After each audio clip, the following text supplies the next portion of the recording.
H-3 laga PSM Makassar versus Rans Nusantara, tribun terbuka Stadion Gelora B.J. Habibie dibenahi. Laga kedua tim itu pada pekan 21 Liga 1 Indonesia akan digelar di kota Parepare, Senin 30 Januari 2023 mendatang.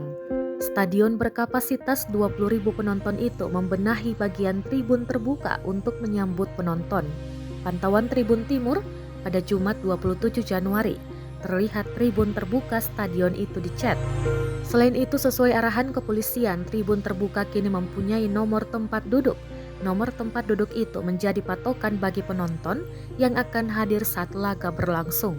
Nomor tempat duduk di tribun terbuka menjadi salah satu syarat pertandingan dapat dihadiri penonton.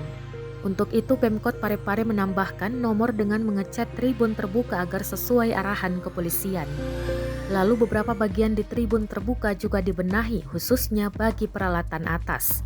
Beberapa titik lubang di tribun terbuka kini sudah ditambal menggunakan semen, sehingga pada pertandingan nanti lubang-lubang di tribun itu sudah diatasi.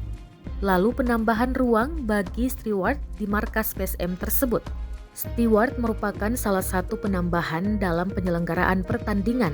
Steward yang akan berjaga di tribun penonton.